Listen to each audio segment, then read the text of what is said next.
হয়ে গিয়েছে গেটেশন আর্থিক ফুটবল বিশ্বকাপ। ম্যাচের উন্মাদনার বাইরেও আলোচনায় এবারে 48 দেশের অংশগ্রহণে চলমানই মহাযজ্ঞ, যেখানে প্রথমবারের মতো ফুটবল বিশ্বকাপের এক আসরে সরাসরি 13টি মুসলিম দেশ খেলার যোগ্যতা অর্জন করেছে। কেউ খেলেছে প্রথমবার, কেউ বাবার ইতিহাস রচনা করে ফিরেছে 4 দশক পর। বলা যায় ইতিহাসে প্রথমবারের মতোই এক বিশ্বকাপের চূড়ান্ত পর্বে 13টির বেশি মুসলিম দেশ অংশ নিচ্ছে, যা বিশ্ব ফুটবলের পরিবর্তিত বাস্তবতা এবং মুসলিম বিশ্বের ফুটবল অগ্রযাত্রার এক নতুন মাইলফলক।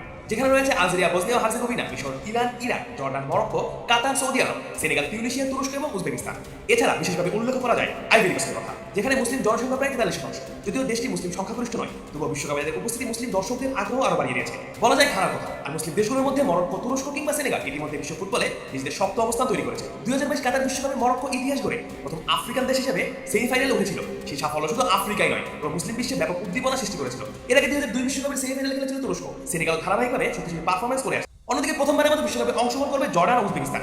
এছাড়া 40 বছর পর ইতিহাস রচনা করে ফিরেছে ইরাক। 2014 সালের পর এবারে বিশ্বকাপ খেলছে বসনিয়া, যারা ইতালির মতো সাবেক বিশ্ব চ্যাম্পিয়নদের বিদায় করে এত দূর এসেছে। বিশ্লেষকদের মধ্যে মুসলিম সংখ্যাগরিষ্ঠ দেশগুলোর ব্যাপক উপস্থিতি কেবল সংখ্যাগত সাফল্য নয়, এটি দীর্ঘমেয়াদী পরিকল্পনা, আধুনিক অবকাঠামো এবং একাডেমির উন্নয়ন ও স্থানীয় লিগগুলোর বিকাশের ফল। গ্রুপ বিতে থাকা বসনিয়া নিজের প্রথম ম্যাচ খেলবে স্বাগতিক কানাডার বিপক্ষে।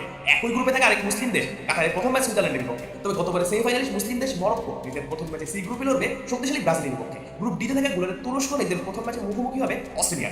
গ্রুপ ইতে থাকা আইভরি কোস্টের প্রথম ম্যাচ ইকুয়েডর এবং এফ গ্রুপের টিউনিসিয়া নিজের প্রথম ম্যাচে মাঠে নামবে সুইডেনের বিপক্ষে। অন্যদিকে জি গ্রুপে নিজেদের প্রথম ম্যাচে মোহাম্মদ সালাহ মিশর খেলবে শক্তিশালী বেলজিয়ামের বিপক্ষে। গতবার আর্জেন্টিনাকে চমকে দেওয়া সৌদি আরব এইচ গ্রুপে উরুগুয়ের বিপক্ষের ম্যাচ দিয়েই এবারের আসর শুরু করবে। অন্যদিকে জি গ্রুপের আরেক দল ইরানের বিশ্বকাপ যাত্রা শুরু হবে নিউজিল্যান্ডের বিপক্ষে লড়াই দিয়ে। তবে সেনেগাল নিজের প্রথম ম্যাচে আই গ্রুপে খেলবে শক্তিশালী ফ্রান্সের বিপক্ষে। একই গ্রুপে থাকা ইরাকের প্রতিপক্ষ শক্তিশালী, হালান্ডের নরওয়ের বিপক্ষে লড়াইটা কঠিনই হবে। এছাড়া বিশ্ব চ্যাম্পিয়ন আর্জেন্টিনার বিপক্ষে ম্যাচ দিয়ে আসা শুরু করবে আলজেরিয়া, যে গ্রুপে থাকা আরেক মুসলিম দেশ জর্ডানের প্রথম ম্যাচের প্রতিপক্ষ অস্ট্রিয়া। এছাড়া কে গ্রুপের উজবেকিস্তান রদ্রিগেজের কলম্বিয়ার বিপক্ষে ম্যাচ দিয়ে শুরু করবে এই আসর। এছাড়া নজর থাকবে আরেক মুসলিম দেশ হিসেবে খ্যাত আফ্রিকার ঘানার দিকে। এবার দেখার পালা বিশ্বকাপটি কতদূর যেতে পারে মুসলিম দেশগুলোর ফুটবলাররা।